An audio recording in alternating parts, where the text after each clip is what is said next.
Pursuit coming to you with another great video about motivation. You gotta find your motivation. Why should I get healthy? Why should I do this? Why should I work out? I don't want to get up early. I don't want to stay up late. I don't want to eat green foods. Didn't your mother make you eat your vegetables?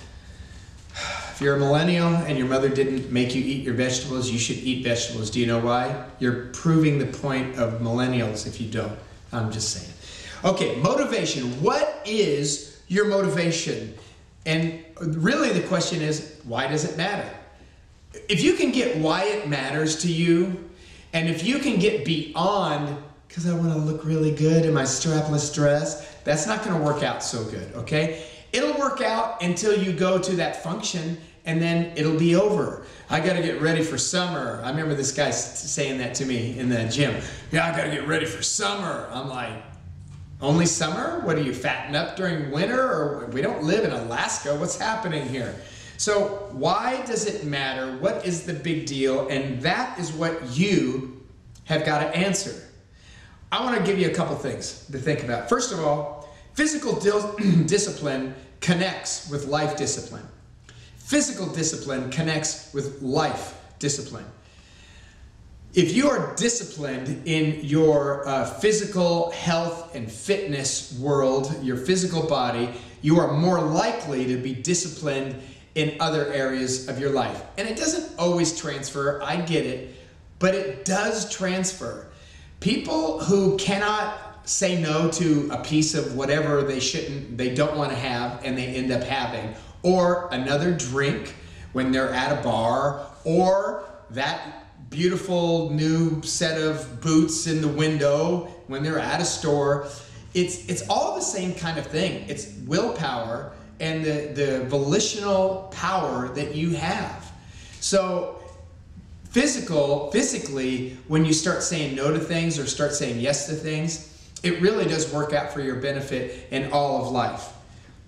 So why else should you work out? Why should you eat well? Why should you get enough sleep? Why not just party like it's 1999?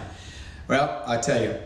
There's strong evidence that lifelong exercise can lower your future risk of Alzheimer's disease. I don't know about you, but that's one I don't want to get. You know what I'm saying? I mean, there's no, I'm not going to say there's no treatment, because there are some promising things they're coming up with right now, especially to do with gut bacteria. But I don't want to be the guinea pig for that, okay? A recent review that combined epidemiological. Woo! I got it. Okay, don't leave that out. People will know that, I'm imperfect. Okay, that word I just said, I'm not going to try it again. Studies ranging in length from 3.9 to 31 years, also included 23,343 people, showed that exercise can reduce Alzheimer's disease risk by up to 35%. Now that's motivation. That's motivation. Researchers from UT Southwestern Medical Center recruited 55 older adults with mild cognitive impairment, meaning they were starting to show signs of memory problems, and 26 older adults with no signs of memory problems. The researchers found that the older adults with higher VO2 max scores, in other words, they had good cardiorespiratory fitness, had less deterioration of the white matter fibers in their brains. This is true in both groups of the people in the study, with or without MCI, even after researchers controlled the factors such as age, sex, and body mass index. So, another reason you might want to get healthy.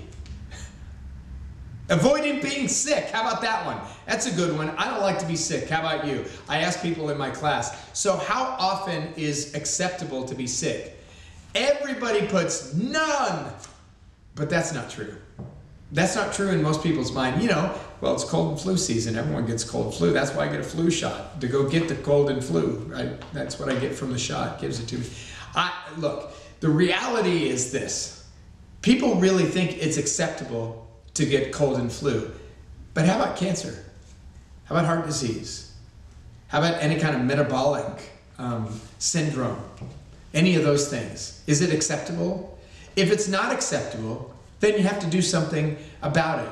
And there's promising research that tells us that we actually have the ability to control whether we get sick or diseased or not. How about decay, avoiding decay and early death? Not dying young. Decaying. I don't like decaying. Okay, I'm 58. I don't really like decaying. I don't like the thought of decaying, so I just decided I'm not going to decay. I'm just going to get old, and sometimes, you know, you're not as, I don't know, your skin isn't as good as it was when it was younger. I looked younger back then. Certainly without white hair, I looked younger. But the reality is, I can do what I did in my 20s. Right now, I can do it. And how long is that going to be for? I don't know. I'm just going to go as long as I can. You know, make me a test tube. I don't really care, but I just want to keep going there. So that's a good motivator for me. It's one of my personal motivators, that I don't want to decay to where I can't do the things that I like to do. How about feeling better? Anyone like to feel better? More energy? Do you like that? Recently, it was the holiday season, and I ate more junk than usual. Now, I probably didn't eat 25% of the junk most people eat, but it was more junk than my body's used to, more sugar than my body was used to. So what happened? I felt horrible. For several days, I thought, you're coming down with something. Yeah, this is what I came down with. Crappy food syndrome. I just didn't feel good. Now I'm back to feeling good again. Why? Because I'm not eating that food anymore. So also, do you like more energy? Or do you like coming home and dropping dead? I like more energy. I like saying, oh, I'm tired, I'm going to go to bed. Not, I'm so tired that I can't stay up past 7. Unless I got up at 3, then you know what I mean. You got to adjust for the clock there. Looking better. That's good, but that's not the best reason. But I don't know. Do you like looking better? Everyone likes looking better, especially in the summertime. Remember my friend, go to get ready for summer? I'm just ready for summer all the time. So be ready for summer all the time. You never know when you're going to be invited to a jacuzzi party. Okay, it doesn't happen at my age, but if you were young, maybe. How about living like you want to? And what does that mean? Being able to do anything that you want to. What if you're in San Francisco? It's pretty hilly in San Francisco.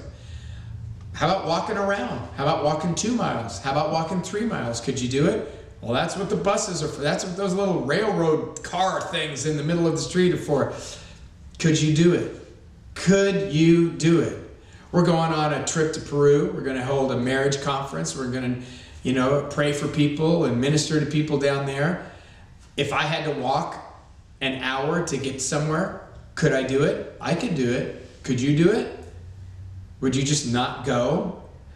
I cannot be hampered like that. It just is not in my makeup. How about you? Maybe that's not a big deal for you. How about fulfilling your destiny then? Do you think that you can possibly cut short your life by the way you live? Yes, you can. You have so much power. Of course you can cut short your life by the way you live.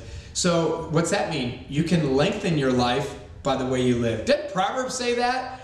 Wisdom, right, in her right hand is long life. Or is that left hand? I can't remember. One of the hands of wisdom, long life is in it. So you have a destiny to fulfill. And who knows when that destiny will be fulfilled. It may be in your 50s. It may be in your 60s. It may be in your 70s. I don't know about you, but I don't want to cut short on all of the things that God has given me to do. I like being here for my kids. I want to be here for my kids. I want to walk each one of them down the aisle or be in the front of the aisle performing the ceremony. But more than that, I want to be here for my kids' kids. I want to watch them grow up. How about this? Be here for my kids' kids' kids. How about that? I don't know that I'll be walking any of them down the aisle. Depends on how fast everyone has kids. You know, you can't live until you're 200. But the reality is, I want to be here. Not only do I want to be around in a Barca-lounger, because I don't. I want to be out in the backyard playing with them. I want to be swinging with them. I want to be on the boat, water skiing, or at the beach, surfing, or on a bicycle, going down the street.